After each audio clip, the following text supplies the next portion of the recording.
Hi everyone, welcome. Today's webinar is Things to Consider When Choosing an EMBA Program. And I'm Diane Sharp. I'm the Director of Admissions for the Wharton MBA Program for Executives in Philadelphia. Joining me today for the presentation is my colleague, Barbara Kraft, who is the Director of Admissions, or WEMBA as we call it, in San Francisco. And behind the scenes is our colleague, Kendra King, Associate Director of Admissions. She will be keeping her eyes on the question portal. You should see in front of you a way to post any questions you have. Feel free to do it along the way. As we mentioned, the topic is what to consider when you're looking at various EMBA programs. So we appreciate you keeping on topic. If you have specific questions about your profile, you'll get information at the end of this webinar on how to set up a time to have a one-on-one discussion with a member of the admissions committee. So now I'm going to turn it over to Barb. Thanks, Diane, and thank you for joining us, everyone. So lots to consider when looking at various programs out there, and we're thrilled to have you with us. We're going to kind of jump into each of these pieces, just kind of considering this a agenda slide as we cover curriculum format, global, the experience, the network, and the support. So the first thing you really want to consider is the curriculum, right? This is why you're doing this, is to learn all that you can and for that full MBA experience. And at Wharton, we're particularly proud of the fact that our MBA is the same as our full-time MBA in terms of the number of credit hours, the number of classroom hours, and content. So in other words, it is not MBA light. We're not trimming any corners for you to get that MBA. In fact, you'll notice that there are more months with the executive program than the full-time program. And that is because that's the way we're sneaky and squeezing in all those hours with our full-time students. Remember, they are leaving their careers to come back to a program full-time. So they're going to go to class during the week, and they do have the summers off. That's why they're 20 hours. They have the summers off to do internships. However, our executive students, it is a requirement that you continue to work full-time. So you do go through the summer. So it's 6 consecutive terms.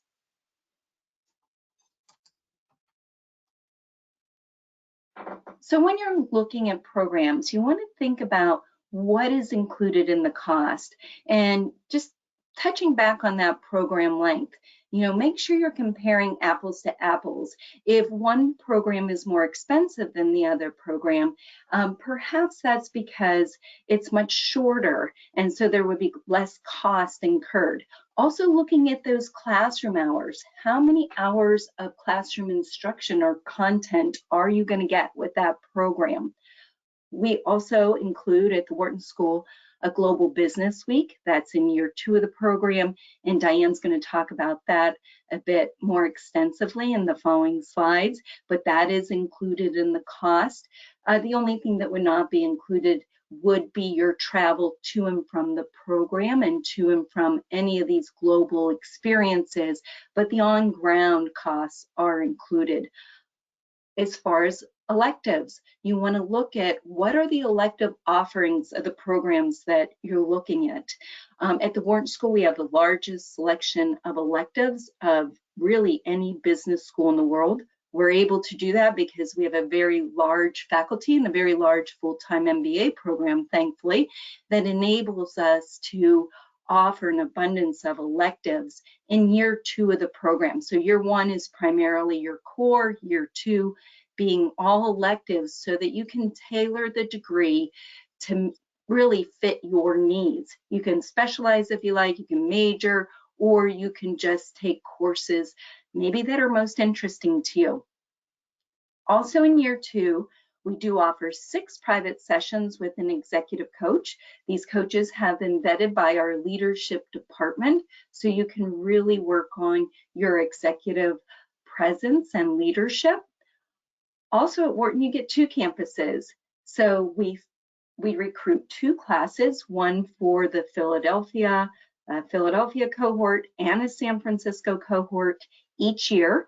You would all start together the end of May in Philadelphia on main campus. After that first week of orientation and classes, everyone will go back to their respective coast for year 1 of the program. And then year 2, back to that elective option. You can take electives on either coast, and you could do actually a whole second year on the opposite coast, or you could do a term or just actually take a few elective classes.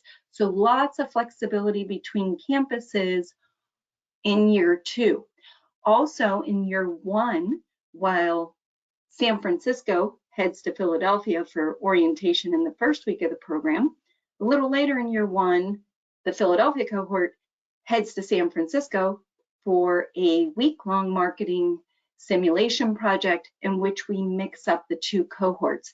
So you don't have just your immediate class on your coast, but you also have the other cohort. We consider you one large class, so that really further extends your network. An incredible amount of program support, career support and advancement. Diane's going to jump into all of these. An executive speaker series throughout the program. You will have speakers from industry coming into the program to speak to the classes, and lifelong learning. And what this means is that at the Wharton School, once you graduate from the program, you can come back, and this is particularly for the executive program, you can come back at any time in your life to audit elective classes at no charge. What's really nice about this is if your career changes over time, and let's say you focused on marketing while you were in the program, and now you find you're in much more of a finance role, you can come back and take those finance electives that perhaps you didn't take. Or you just find you need to strengthen up in a particular area. You can come back and take those elective classes as long as space is available in the classroom. Room and board is included. So at Wharton, it is a residential program, meaning that we're meeting every other weekend, all day Friday, all day Saturday, an occasional Thursday, Friday, Saturday in there. And I talked about some of those block weeks that do happen. All the meals and lodging are included in the cost of tuition for the whole program. And by the way, we do not excuse me, we do not break that out. We get asked that question often.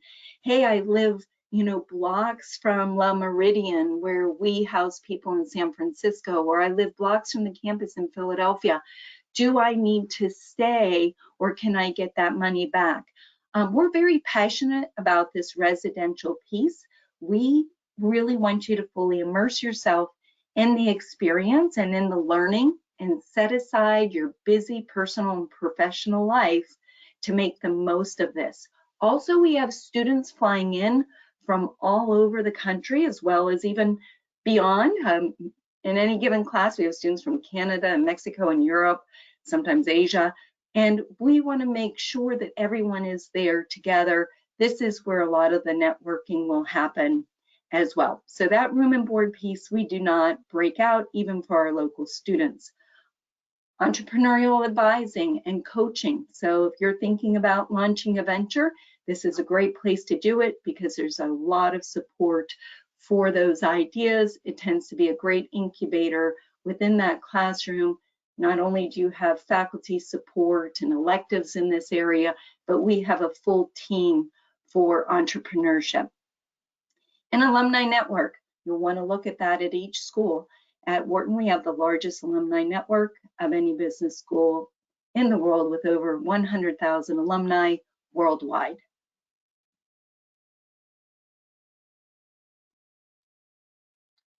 Back to you, Barb. As Barb mentioned, we're very much a global program. Oftentimes you think you might have to give that up if you're doing an EMBA instead of a full-time MBA, but we are global inside and out. First and foremost in the curriculum, the students and the professors. There will be quite a large global international perspective offered in each of those. And because we're based in Philadelphia and San Francisco, our students don't just come from the East Coast and the West Coast. They come from around the world. Some are here indefinitely, and some in a short term. And our professors are experts of global affairs, global economic realities.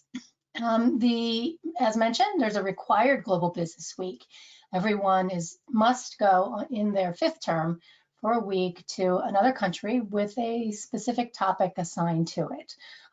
Examples are there's a Stockholm trip that's customer-centric marketing.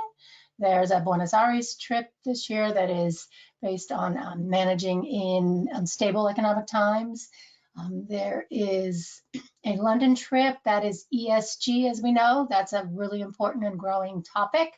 Normally we'll have 1, if not 2 trips to Asia. The travel there is still too limiting, so we're not there this year, but we've gone to Tokyo, to Hong Kong, to Beijing, to Shanghai, to Singapore in the past.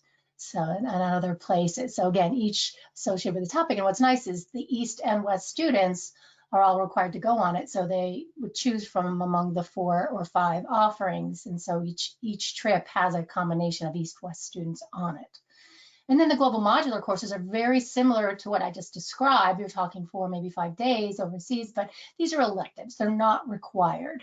So many of our students still appreciate being part of this. And if you have the time, your schedule at work allows you to take another week off. And we find more and more our students' work schedules are much more flexible than they were back in the day. The nice thing about this too, actually, full-time MBA students might be on these, as well as upperclassmen from the undergraduate Wharton School, those who would add to the trip. So 1 required and several global modular courses offered to check off some elective credit. So, and then because we have such a large alumni network, we take full advantage of that when we travel overseas, and we get quite a nice variety of business visits, governmental visits, and so forth. All right, so it really is important to look at the community you will be joining. Who are you going to be spending these 2 years with? This comes in every perspective. First, you want to make sure that your partners are part of this journey with you. We want to make sure you reflect on how you're going to do this, and if you have the support from home, it's going to be a much more manageable process. And we want to get to know your partners too. The program support that you'll get is for you guys to get through the program academically. Each cohort has a class manager who makes their reservations for the nights you're required to stay on campus, all the room board, activities, and they're also serving as somewhat of a sounding board academically if you're not sure what to take, or if you're struggling, I can't fit it all in. We have a really good support network. Even one of our alumni, she's a psychiatrist, and she's there to help folks make good choices so everybody stays healthy throughout. And one really important aspect of the process, the whole experience, is your learning team. In year 1, you're going to be taking the Wharton core curriculum. Those first 3 terms, summer, fall, spring, you will be with the same, anywhere from 5 to 7 or so students. And we make sure each of these learning teams is quite diverse in what they're bringing to the table. You know, we don't want all the poets in one team and all the quants in the other, so to speak. So we like to make sure there's an engineer, a communication specialist, a military person, a doctor or something. Really diverse learning teams, so everybody's supporting everybody because you're learning from each other. So in year 1, you take every class with your learning team. In year 2, when everybody's taking electives, you're not going to be with your learning team, right? Everybody's taking whatever they feel like taking.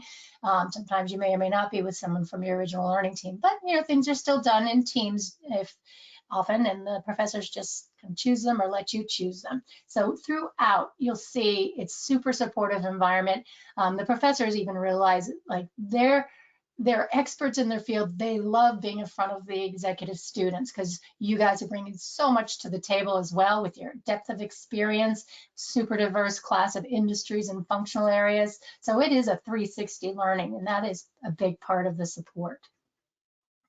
And Diane, you actually answered a question that was in the chat. Someone asked about if you have deep expertise in a particular area. This person is a PhD that is asking, you know, how does that fare in the classroom? And I just want to back you up on assuring that person that we have actually more than half of our incoming class very often has post-baccalaureate degrees. So everyone is experts in their area and has a great amount of experience and brings a lot to the table. And just as you were talking about the diverse learning teams, we're going to take that expertise, mix it up so that you can learn from one another and support one another throughout the program. Yeah, absolutely. We always have a handful of PhDs and MDs and JDs and lots of master's degrees. Yep, in every class. It's great. Yep. The difference is our students definitely have a depth of that experience, and so they've been leading and managing as well. Good. So yeah, you will be joining the Wharton Network. Over 100,000 alumni just in the Wharton School alone now throughout the world. There are clubs in any major metropolitan area. And in addition, you are part of the Penn Network, which is, we don't even keep track of because it is so large, but again, global. And we want to make sure people remember that. And you don't wait until you graduate. The minute you start the program, you will feel that you're part of the network. That's what happens. A lot of the activities on class, whether it's the career support or speakers, will involve Wharton alumni. So we have a dedicated career advancement team. There's one person on the East Coast and a person on the West Coast who are focused on making sure you are getting what you need to make the most of your career academically, in leadership tools, and so forth. It's really neat. It's almost as if you have a personal career coach. And this is a really nice complement to that leadership, executive leadership coaching that we offer as well. But this is very much focused on career. So year one, the career team will find out, okay, what do you think you want to do? Let's flesh this out and make sure you know what you want to get out of this, where you want to take your career. And in year two, they're like, okay, now you know, let's get you there, about making introductions and so forth.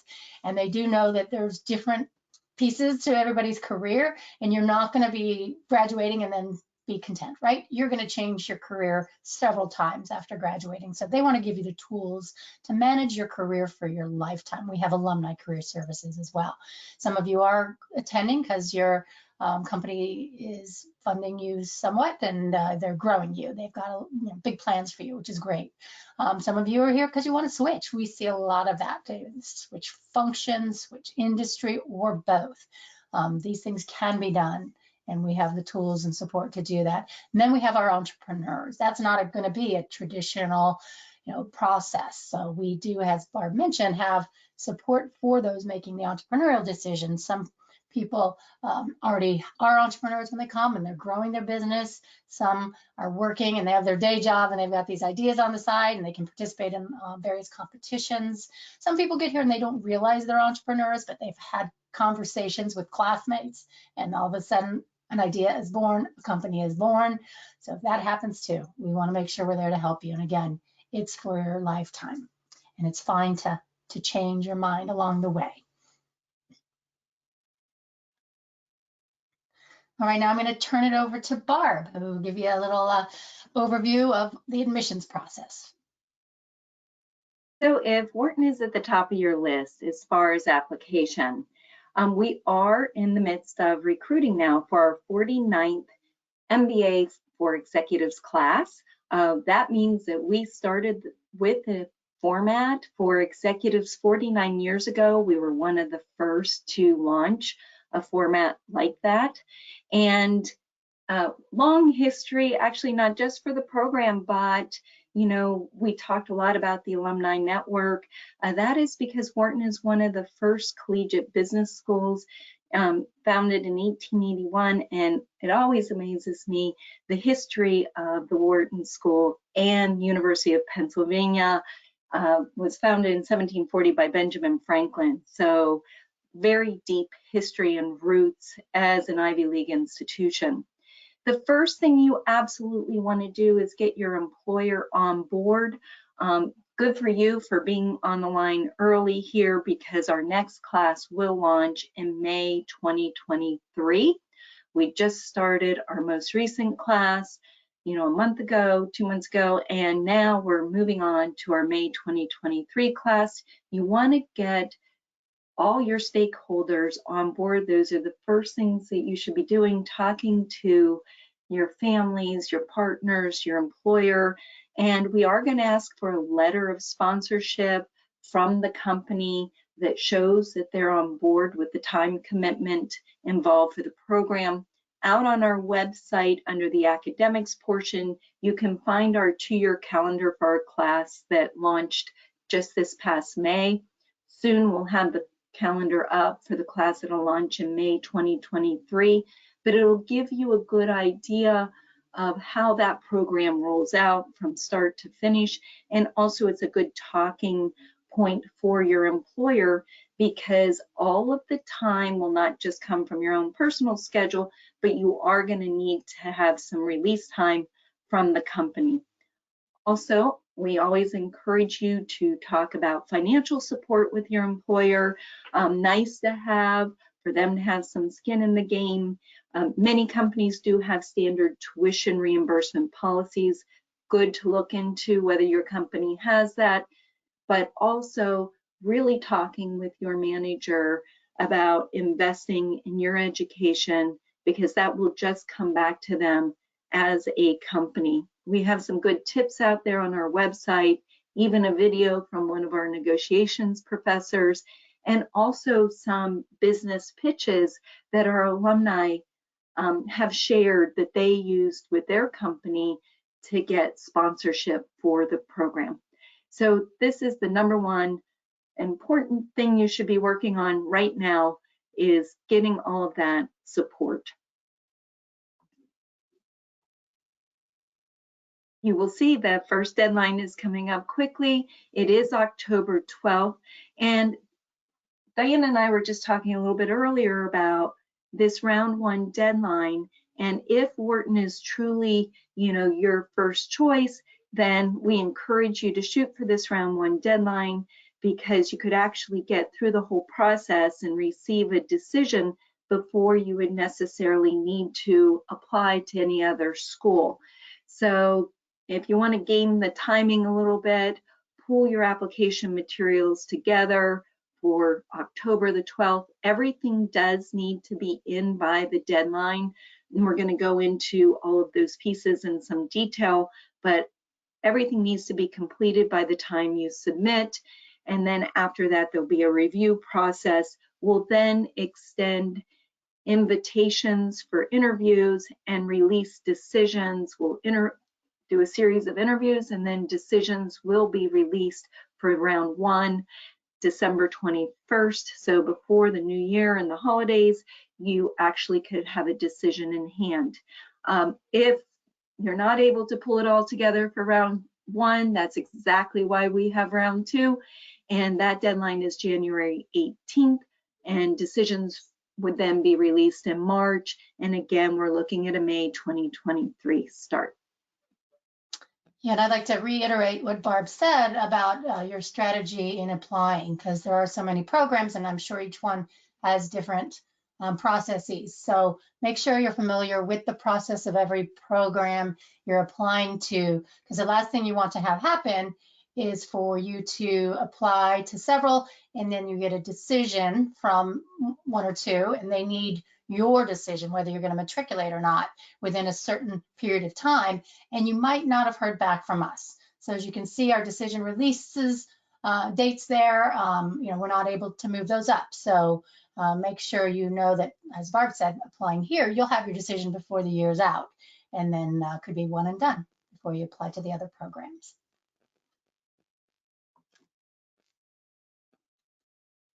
All right, so yes, a lot to pull together to apply, as Barb alluded to. That sponsorship conversation, that's one that you should start now, and it can be a really fruitful one, whether they provide financial or not.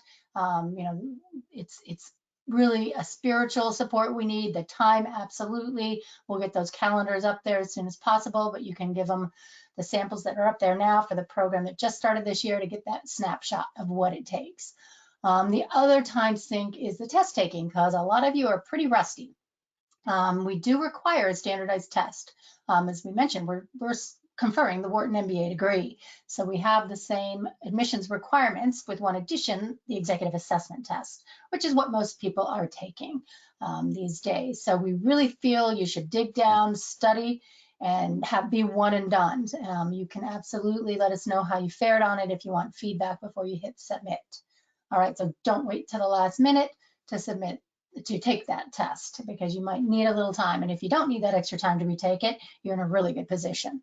So yeah, that can take a lot to get the rust off. We need you to get the rust off before the program starts. We know you have the foundation to succeed. Once the program starts, you're going to be super busy. You already are, right, with your work and your families and such, and then you add this on top of it. So these tests really do serve a good purpose on several levels.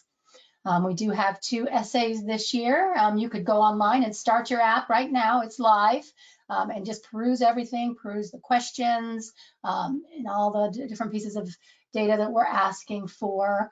In fact, because the first deadline is October 12th, that's a good idea to start your application today. Transcripts, just upload the unofficial versions from any and every institution where you've had grades, undergraduate, graduate, everything like that. If you've been graded, and don't worry about having too many. We like to make sure we're taking in all our data points. All right, we have 2 recommendations required. These are all done online as well. We do want professional recommendations, not academic ones. If you are a PhD person and you're still actively in your PhD, that might be an exception, but that advisor would be actually almost like your employer. But we really do want to see how you are in a professional setting. Your immediate manager should definitely be one of your recommenders. We'd like to know how you are, excuse me, how you work on teams, while you're valued by your companies. Pretty standard recommendation forms. And then, as we mentioned, we will interview those who are invited after we've reviewed the applications. And we will be doing those interviews via Zoom. It does give us a lot of flexibility, both for our candidates and for us to be able to meet everybody and get one-on-one time with you. All right. And I know you're gonna have a lot of questions after all of this, and I know some of you have been posting questions now. So let's get to some of them. Kendra, do we have anybody who's got something on their mind? Yes, we've got lots of good questions. So thanks everyone for posting your questions in the question box. So there were a good amount of questions about testing, specifically talking a little bit more about the difference between the GMAT, the GRE, and the EA, and also what scores are considered competitive. I'm happy to take that. So we do require one of those 3 standardized tests from traditional candidates. And traditional candidates are those with 8 or more years of full-time work experience. And that is a requirement of the Wharton program. We want to see 8 or more years of full-time work experience, unless applying as a fellows candidate. And what a fellows candidate is someone that falls slightly under that 8 years of experience. And if they do, we require that they're sponsored by their company for 50% or more of the tuition, and that they take either the GMAT or the GRE. And sometimes we get asked the question, well, why is that? Why the sponsorship? Why the 2 tests?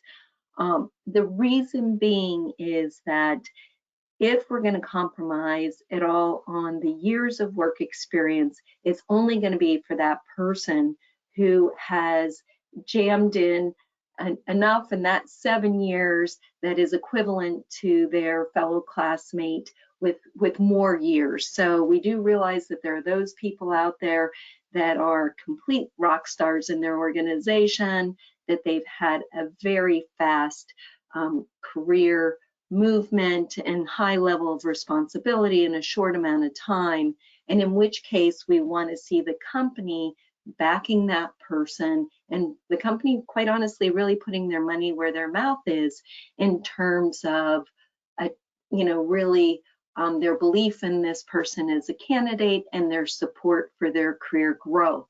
And as far as the two tests, the GRE and the GMAT, as a choice for a fellows candidate, that is because they're closer to their academic experience, and the EA is pitched as a test for a more senior person in their career, further along in their career.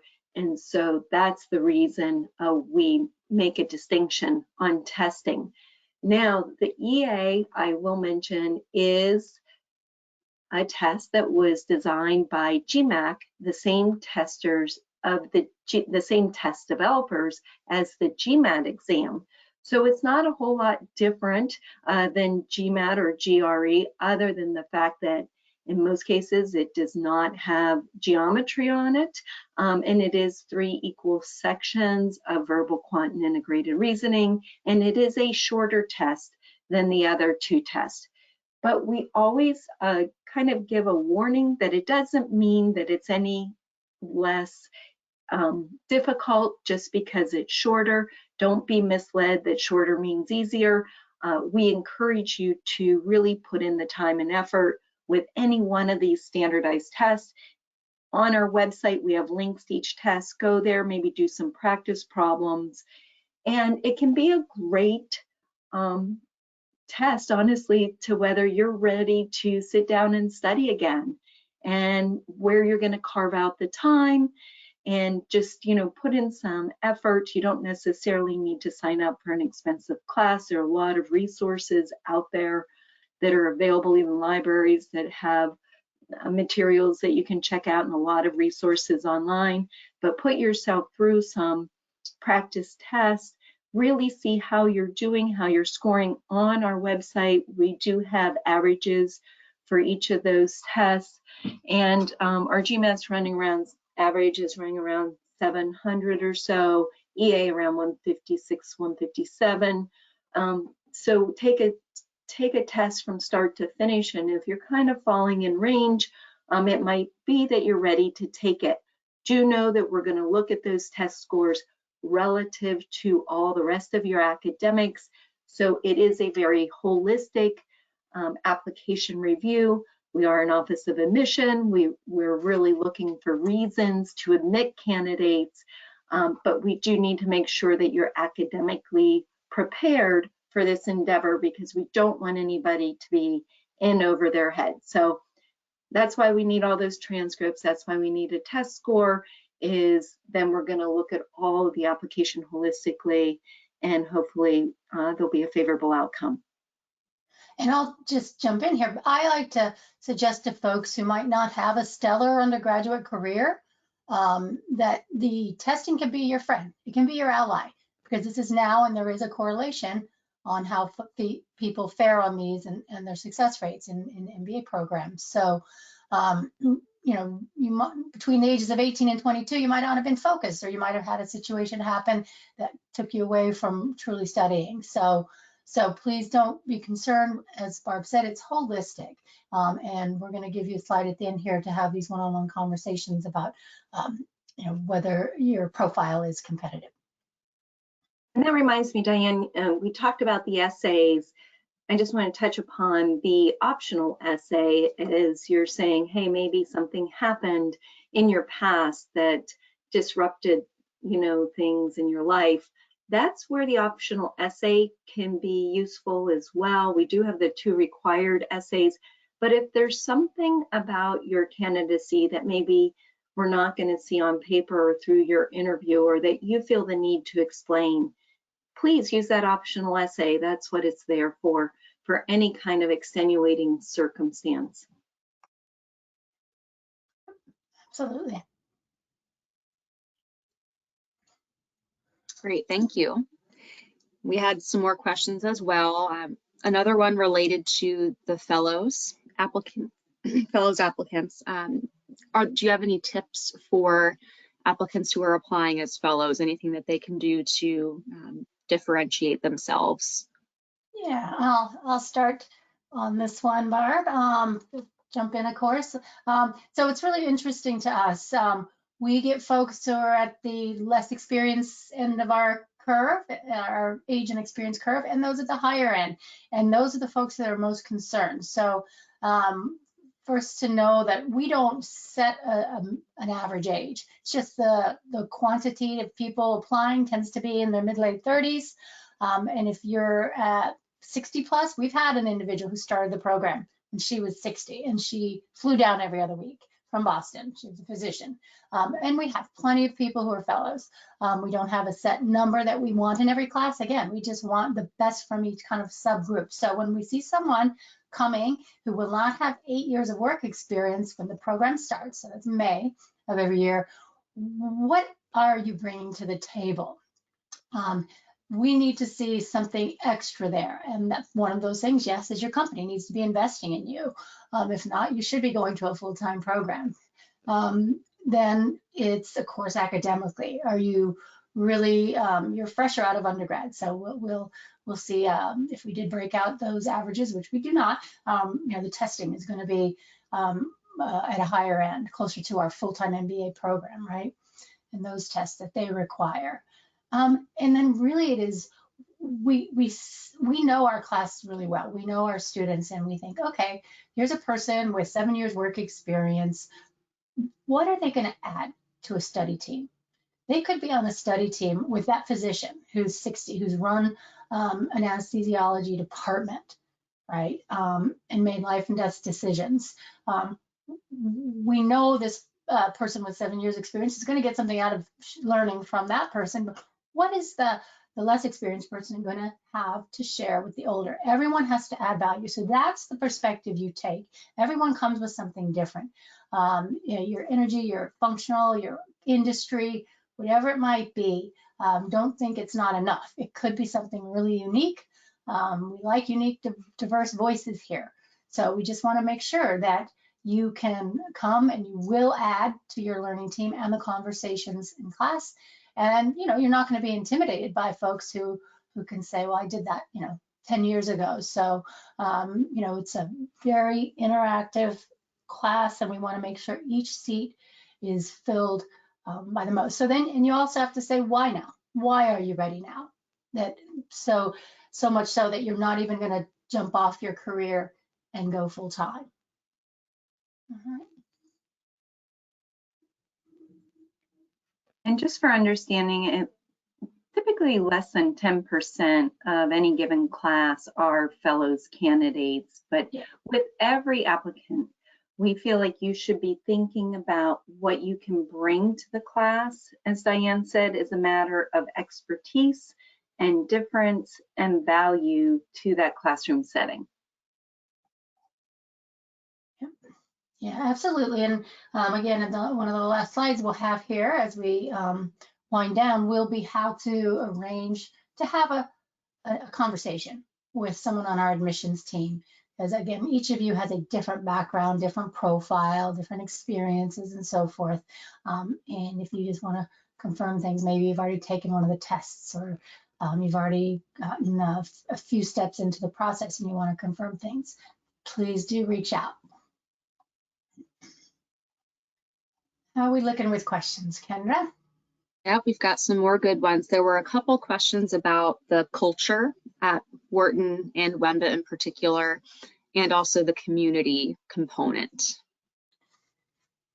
I'm happy to jump in on that one. It always amazes me, how close our students become. It is an incredibly collaborative learning environment. So we bring together all of these people from different backgrounds, different industries, different life experiences that are really knowledgeable in their particular fields. And our faculty that teach in the program also tend to have industry experience and of course are real experts in their area. And they end up being these facilitators to the learning process because they know there's this deep, rich experience in the classroom, and they draw that out. So the classroom discussions are incredible. Remember, everyone is fully employed, so they're not competing for jobs at the end of the day. So they really do tend to love their classmates. They're in it together from start to finish, and they want to see everyone be successful. So it's not unusual that when it comes to accounting, you know, you have the CPAs in the class saying, hey, if anybody needs any help, please let me know. I'm out here, happy to do, you know, a tutorial or a study review session. Also, we have a vested interest in seeing everyone be really successful in the program. So from the program, you get a lot of support. It amazes me too, where they find the time, in addition to full-time careers and what's equivalent to a full-time MBA program, and in many cases, families, to do things like start clubs within their class, whether it's a Toastmasters club or a finance club or an entrepreneurship club, or plan weekends away. I mean, you see ski trips popping up that are for both coasts, you know, that by the class, each cohort, you know, saying, hey, let's do a ski trip. You know, we also plan some activities throughout the 2 years to bring the class together just in a fun way. And then also, as Diane mentioned earlier, some family activities. But I have to say that it is an incredible environment where people really do care about one another. The humility of our students is just second to none, where they're there to learn.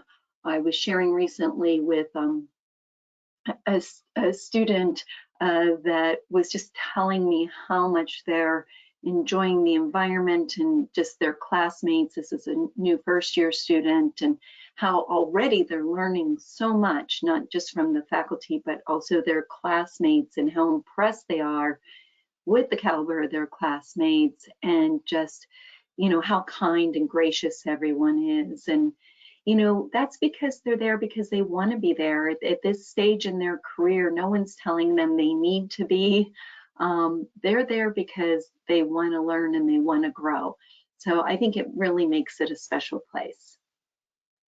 Yeah, there's I think I hear often that people are surprised by just how open and friendly we are. I think maybe it's the historic reputation the Wharton School has that might be intimidating or something, but please make sure that you're connecting with us directly. We are here as a team to help you, and once you're in the program, absolutely everybody is in it together for the duration. And Barb and I will be continuing to do different webinars, and oftentimes we'll have current students or alumni on them. And we have, for the last 2 years, have been doing them, and they are recorded. So please spend some time on the on-demand webinars, those that were recorded, and you'll see their different alumni sharing their experiences. And I think you'll get a really good taste. So time well spent if you go onto our website and look at some of the recordings, and I think you'll feel really good about how the WEMBAs, as we call them, you know, have approached their education and how they feel about what they got out of the Wharton School.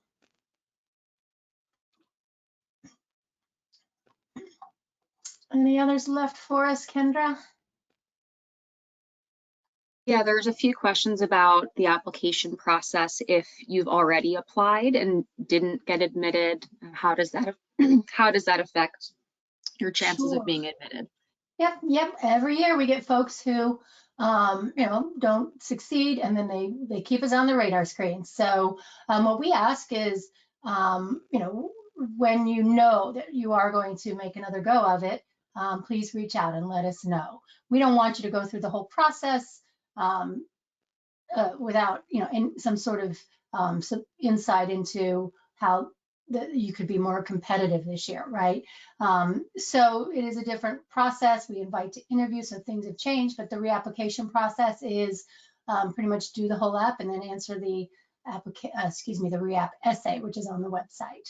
So really, it's some people succeed every year, absolutely. You oftentimes people realize, oh, I fell short in this area or another area, and they come back even more focused. So it's not going to hurt you at all. We don't say, oh, this person applied before, so we give you a some sort of demerit or something. No, not at all. We know that you're trying anew, and as long as you've shown some signs of forward movement, then you can make your application more competitive. And while we're on this, I also see someone is considering applying to both the full-time and the executive programs, which you can do, but just understand they're two completely different processes. So you'll, it's as if, they are separate. So you go through each one individually, and you do want to, watch the timing on those as far as when you just get decisions and have to decide, because again, it still could trip you up if one program or the other says you need to send us your matriculation fee by a certain date and you have not heard from the other program. All right, so absolutely fine. Some of you probably at that fellows candidacy area might be considering both. And I would encourage that person as well to schedule a chat just to help sort through. I mean, they are, as Diane mentioned, very different programs. And I mean, it's the same degree, it's the same Wharton MBA degree and the same curriculum and that kind of thing. But really, what is your end goal? What are you looking to do? For someone who, I'm going to give you an example, maybe an engineer, but you're looking to go into investment banking, where that internship is going to be real important to get some experience in an area that you have no experience in, then the full-time MBA will likely be the better fit. If you are looking to pivot in your career, continue to move up in your career, that kind of thing, the executive program may be a better fit. So we would be happy to have a chat with you and talk through that. Just kind of, what are your goals? What are your objectives? Where are you in your career? What's your profile look like? More than happy to do that. At the end of the day, we just want you to come to the Wharton School, whether it's full-time or executive. Exactly.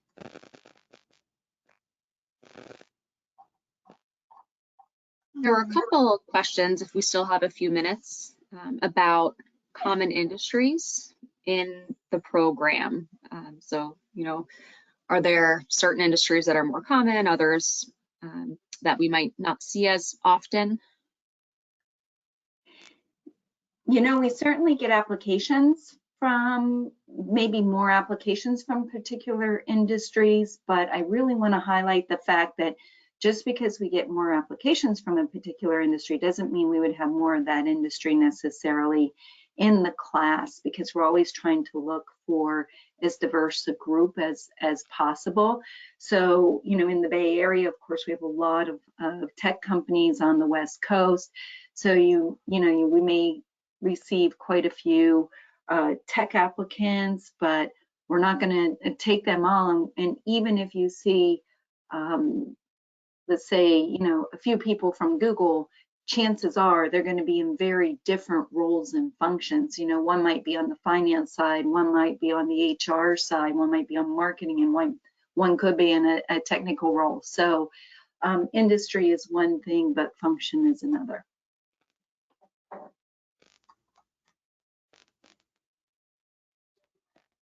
One thing I'll add too is, we love, all the voices from all the industries. Our ideal class would have everyone represented, right?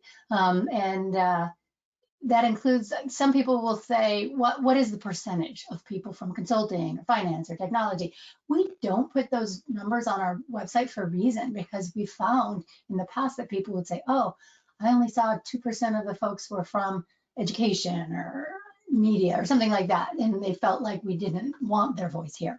So we want every industry here, and if you are in a industry that is unique, and you want to connect with someone, and I'm seeing a question about the music industry. Yeah, we've had folks from that industry move pretty far up the ladder there. So we're happy to connect you with that, so people can say, yeah, Wharton MBA is going to be put to good use in this industry as well. It really is. I've always felt like an MBA is the most practical degree out there, right? It can be used in so many ways. So when people say, oh, I'm a captain in the Air Force, I don't know business. Great. As long as you know how to study, you're fine. Or I'm a teacher. I've never been in a business meeting. Great. We want to hear your voice. As long as you know what you want to get out of the MBA, those tools that we can give you, you will need them. And if that is something that you found is important, we want your voice. We don't need you to have an extensive business background. We'll make sure that you have the academic foundation needed to succeed, but it doesn't have to be a business foundation. So folks ask, should I take an accounting class before I start? Like, no. If you were going to go to a French language program, would you take French before you started? So we'll teach you that, right? There's ways to get prepped so you're not totally bombarded by every new concept, but please know that if you want the information, the education that we can provide, your voice would be one that we'd love to have.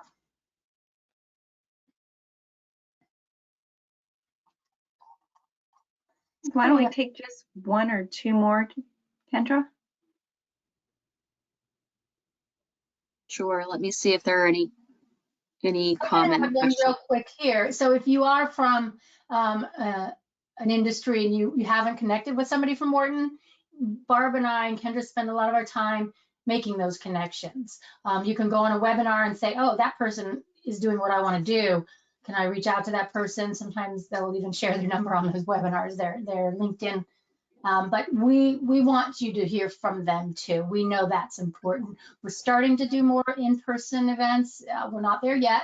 The last 2 years have been, kind of lonely, but we're going to open up a bit, and that means we're going to hopefully be seeing you guys in person.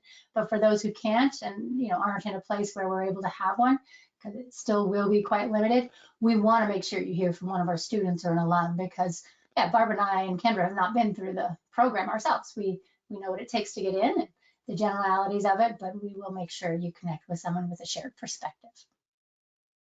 And on our website, there's a section called Stories, and that's a great place as well to just look at the various backgrounds of our alumni. They've on the Stories section, a bunch of them have been highlighted and have shared their journey. So take a look at that. Encourage you to subscribe as well to Knowledge at Wharton, which is the Wharton online newsletter for the latest and greatest out of the Wharton School, just to kind of see what's happening at the Wharton School in general.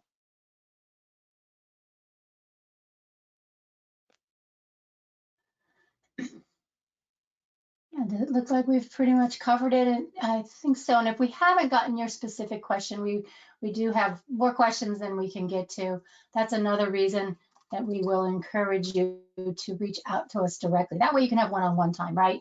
Your question might be more specific than most of the folks online today. And we are recording this. We'll get this up. It does take several days, but if you want to review it, please do.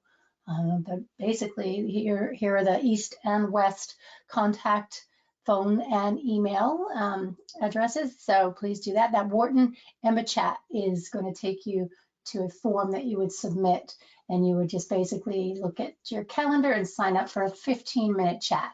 And we do ask that you provide a LinkedIn link and a resume. Don't worry if it's not super up to date. And then we'll flush out your specific questions. I think most people appreciate having that. It's not required, but you know what you're doing and you just want to go through the app process, that's great. But a lot of people do like to get a few things cleared up. Fantastic. Well, thank you. We are out here for you and wish you the best of luck through the process. Have a great day, everyone. Hope to see you.